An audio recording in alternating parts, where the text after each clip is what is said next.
الحمد للہ رب العالمین الصلاة والسلام علی سید الانبیاء والمرسلین وعلی آلہ واصحابہ واہل بیتہ اجمعین اما بعد فاعوذ باللہ من الشیطان الرجیم بسم اللہ الرحمن الرحیم الصلاة والسلام علیک یا رسول اللہ وعلی آلک واصحابک یا حبیب اللہ الصلاة والسلام علیک یا نبی اللہ وعلی آلک واصحابک یا نور اللہ۔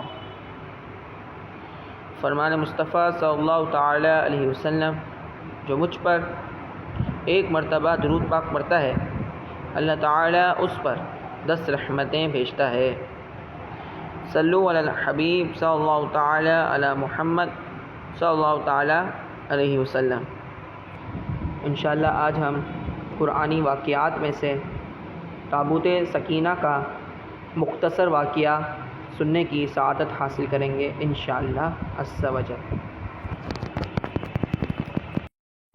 قرآن مجید میں امت محمدیہ کی رہنمائی اور ہدایت کے لیے پچھلی امتوں کے بہت سے واقعات بیان کیے گئے ہیں تاکہ یہ امت ان واقعات سے سبق حاصل کرے۔ ایسے ہی واقعات میں ایک واقعہ تابوت سکینہ کا ہے۔ تابوت سکینہ اللہ تعالیٰ نے حضرت آدم علیہ السلام پر نازل فرمایا تھا۔ اس میں تمام انبیاء کرام علیہم السلام اور ان کے مکانات کی تصویریں تھیں۔ یاد رہے کہ یہ تصویریں کسی انسان کی بنائی ہوئی نہیں تھیں بلکہ اللہ تعالیٰ کی طرف سے آئی تھیں۔ یہ صندوق نسل در نسل منتقل ہوتا ہوا حضرت موسیٰ علیہ السلام تک پہنچا۔ آپ اس میں توریت بھی رکھتے تھے اور اپنا مخصوص سامان بھی۔ حضرت موسیٰ علیہ السلام جنگ میں اس صندوق کو آگے رکھتے تھے۔ اس سے بنی اسرائیل کے دلوں کو تسکین رہتی تھی۔ آپ علیہ السلام کے بعد یہ تابوت بنی اسرائیل میں چلتا آیا۔ یہ تابوت بڑا ہی مقدس اور بابرکت تھا۔ بنی اسرائیل جب بھی کافروں سے جنگ کرتے تو اس تابوت کو ہمیشہ اپنے ساتھ رکھا کرتے تھے۔ اس تابوت کی برکت سے انہیں جنگوں میں فتوحات نصیب ہوا کرتی تھیں۔ یہ بابرکت تابوت صرف جنگ میں ہی بنی اسرائیل کے کام نہیں آتا تھا بلکہ وہ اس تابوت سے اور بھی بہت سے کام لیتے تھے۔ مثلا جب انہیں کوئی مشکل درپیش آتی تو وہ اس تابوت کو سامنے رکھ کر دعائیں کرتے تھے۔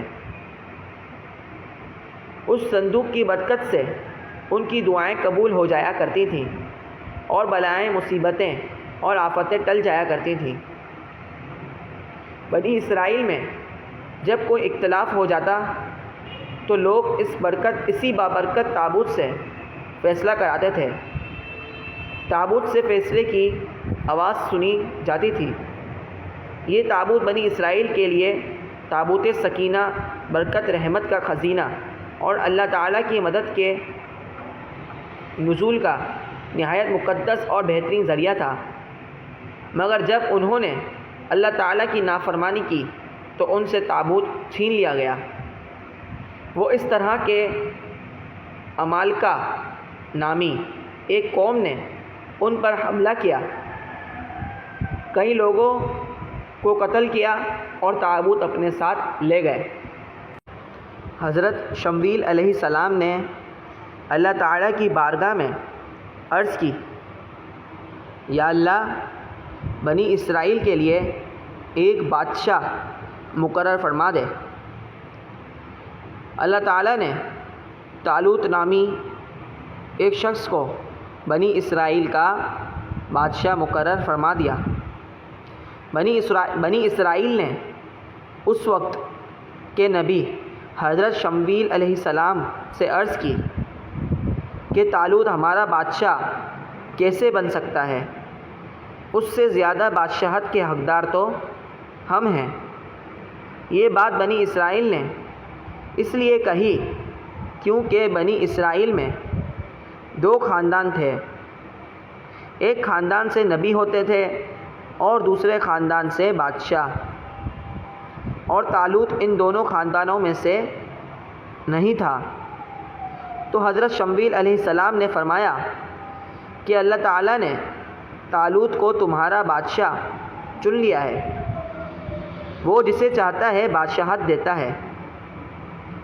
بنی اسرائیل نے کہا پھر طالوت کی بادشاہت پر کوئی نشانی ہمیں بتا دیں جس سے ہمیں یقین آ جائے کہ اللہ تعالیٰ نے طالوت کو بادشاہت کے لیے چن لیا ہے۔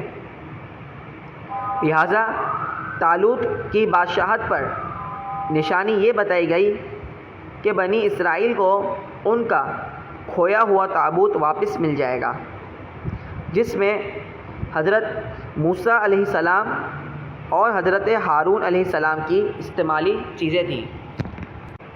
اس مقدس تابوت میں حضرت موسیٰ علیہ السلام کا عصا مبارک اور نعلین چپلیں، حضرت ہارون علیہ السلام کا امامہ شریف، تورات کی تختیوں کے چند ٹکڑے اور کچھ من و سلوہ تھا۔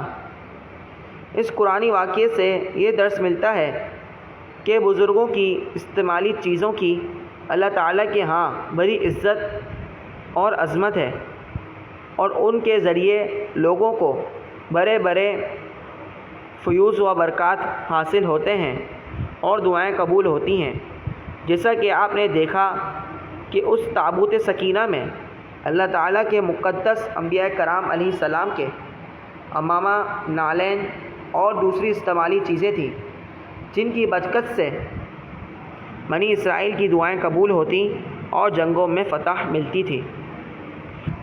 صلو علی الحبیب صلی اللہ تعالیٰ علی محمد صلی اللہ تعالیٰ علیہ وسلم۔ یہ مختصر واقعہ آپ نے سنا۔ اللہ تعالیٰ ہم نے جو کچھ سنا سو یاد رکھنے دوسروں تک پہنچانے کی توفیق عطا فرمائے۔ آمین بجاہ نبی الامین صلی اللہ تعالیٰ علیہ وسلم۔